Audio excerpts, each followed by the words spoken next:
Karl Faubert sought information for a living. That is to say that ever since he returned from Korea, after having served with the armed forces, he had been working as a private investigator in Montreal. William Hamilton, a rich industrialist, had gotten in touch with him regarding a simple vandalism issue. Nothing to write home about. Not worth hiring a private eye either, just so he can drive for hours on rough roads. But that's how it had always been. The client pays, Karl gets it done.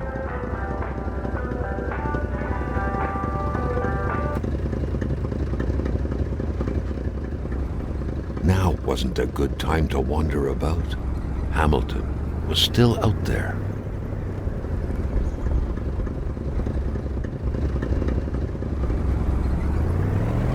They had set up to meet at the general store, his client's business. Well, actually, the entire village had William Hamilton's name written all over it.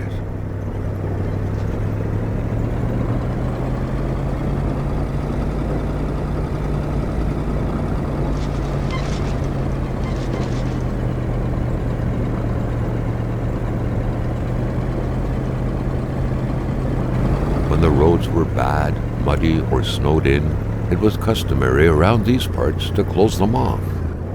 But it was also customary to ignore those signs entirely and drive there anyway.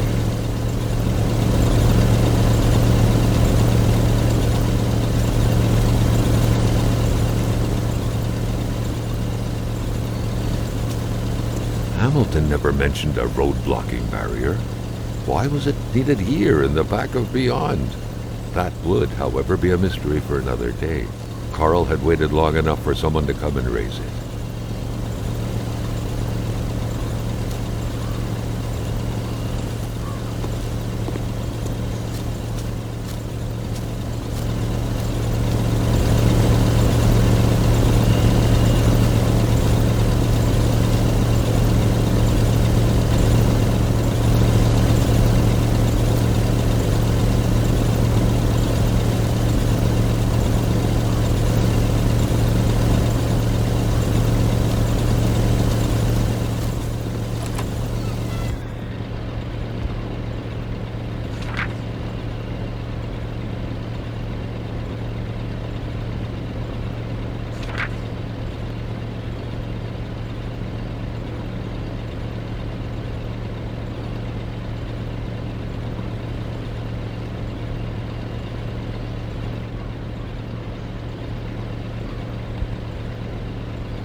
Hamilton no doubt knew who managed the barrier.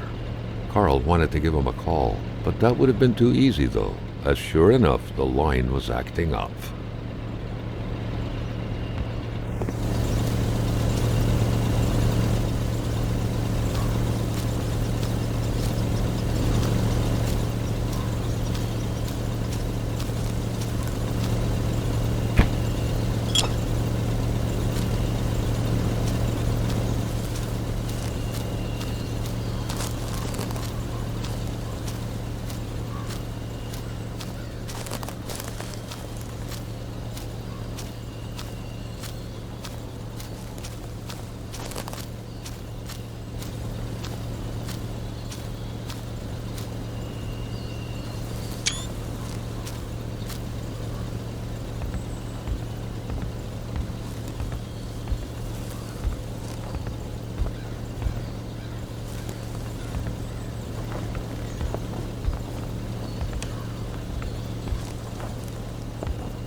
Emperor Duplessis, in spite of his conservative agenda, did a good job in colonizing the rural north, which helped to re-establish the region as an integral part of the province of Quebec. The blue fleur-de-lis could be seen fluttering in the wind here and there, taunting the red Canadian flags on the other side of the province's boundaries.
Carl was meeting his client in a store near this area, he was on the right track.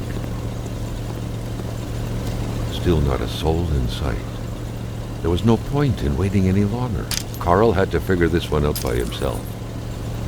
Hamilton is waiting for Carl in the general store. It was time for him to get down to business.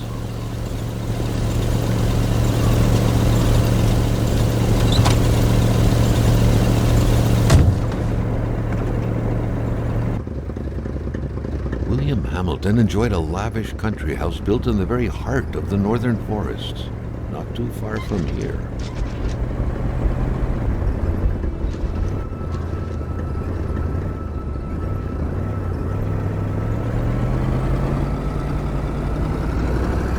The local populace was divided when it came to the affluent man. Some saw a wealthy philanthropist dedicated to improving the region's economy. Others an aging Englishman who would do anything to further his fortunes. And those ones hated him enough to go on about scheming against him. Hamilton had recently acquired a few local businesses, but the last straw was the reopening of a mine, which gave rise to a wave of protests and threats from the Cree people.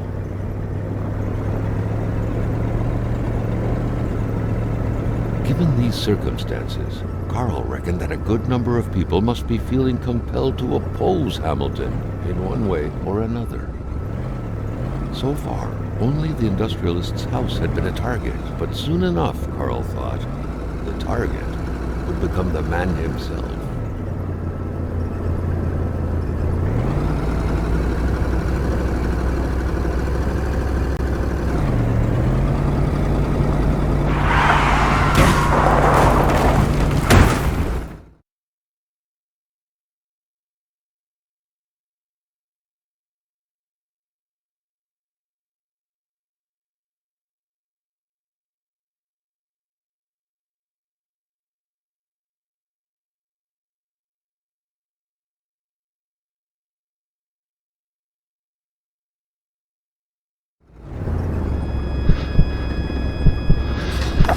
Carl needed to get out of there.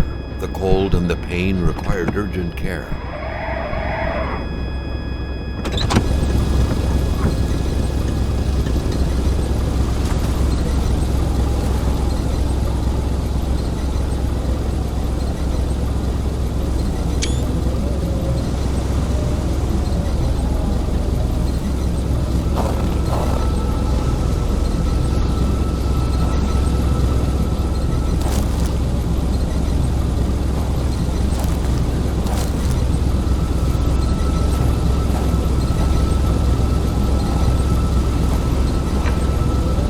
It was so cold.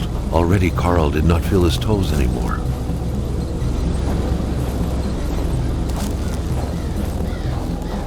The driver had taken off.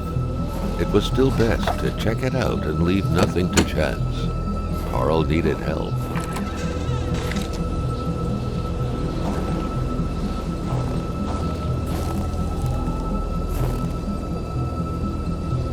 It was a small, locked box engraved with the letters WH. Carl thought about taking it. Nothing was to be left to chance. Such heart-wrenching Nordic poetry that was. But Carl didn't care much about flowery language.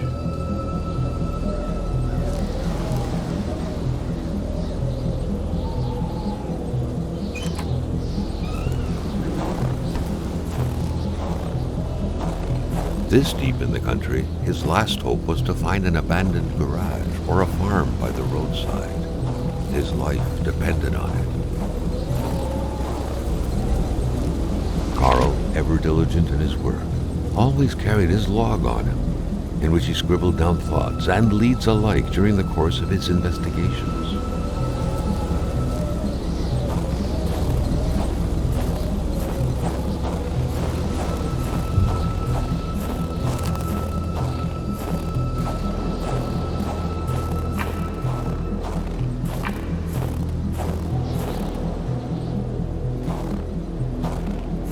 The flames won't grow without some help. Other materials were required.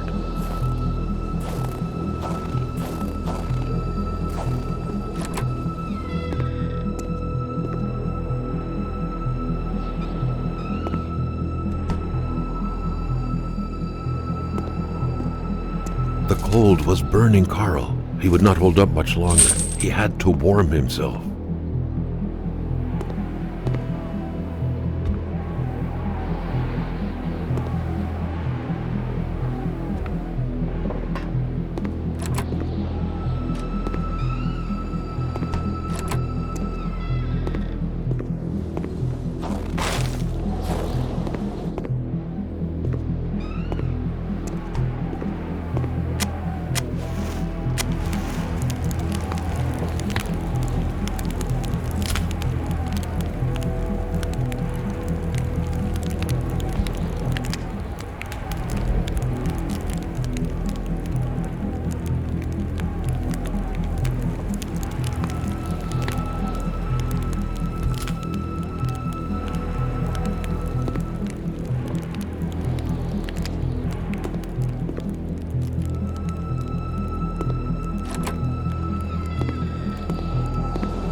dying to stretch his legs, but he had to stay focused on the task at hand.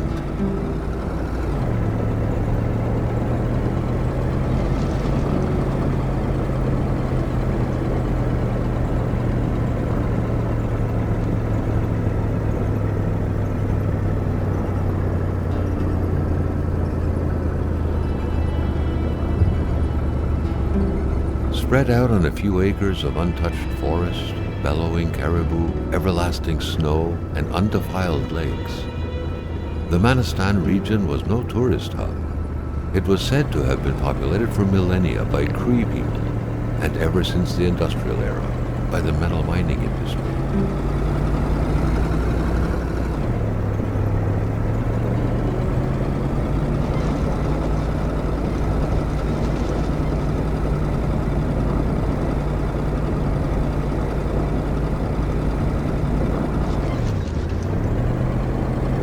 Was running on fumes. Good thing that the general store was close by.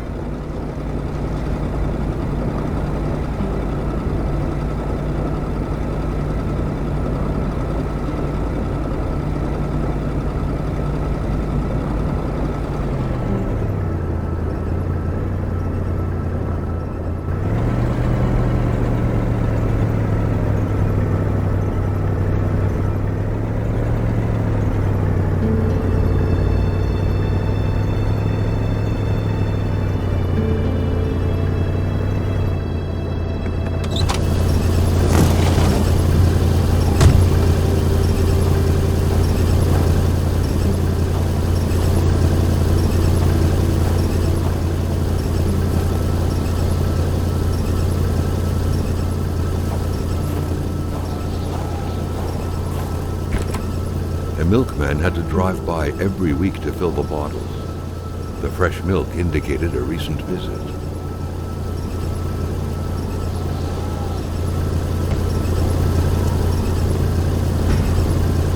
Something fell to the bottom of the box.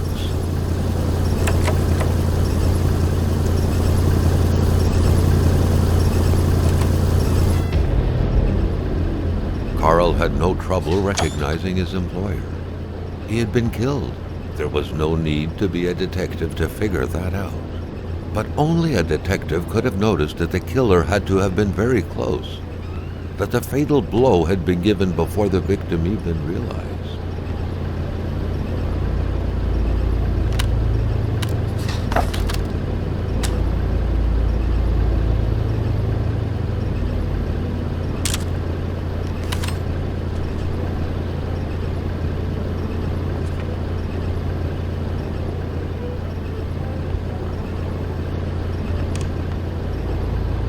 Carl felt a chill down his spine and had a terrifying realization.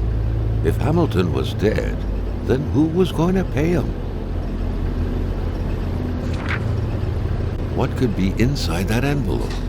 Carl was taken aback. He knew this address.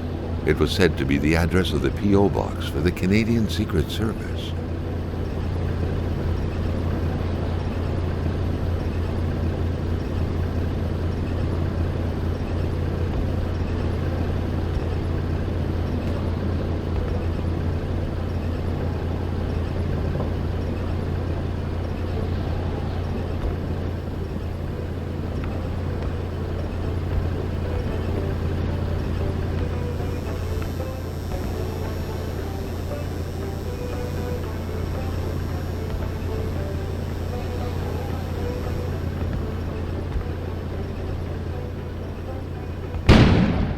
An explosion suddenly occurred outside.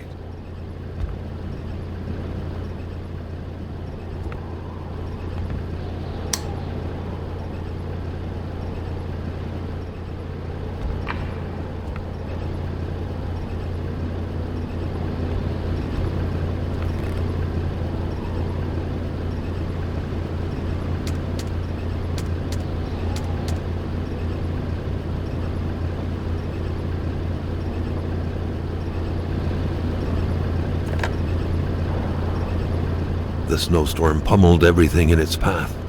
Carl was not surprised when he heard no tone.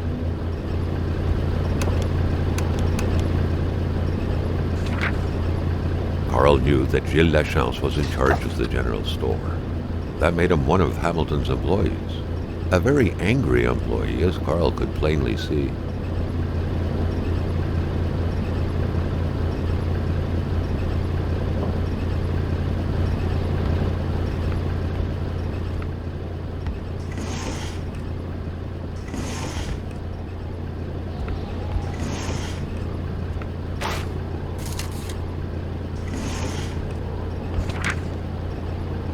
According to that log, it seemed like the whole village owed some money to the general store.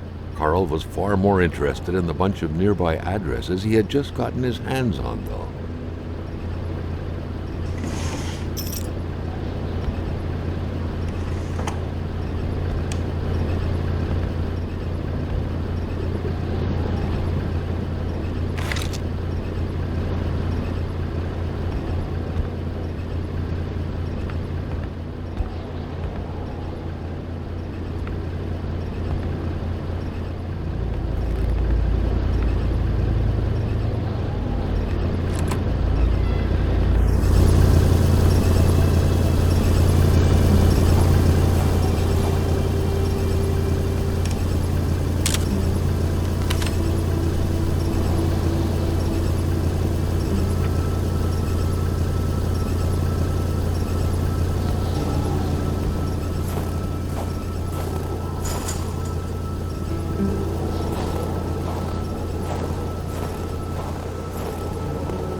Staring intently at the controls won't be enough to make that lift budge. The poor thing was out of power.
The Polaroid, Carl's long-standing and faithful ally, had seen its share of husbands caught red-handed cheating. There's always something out there waiting to be snapped away.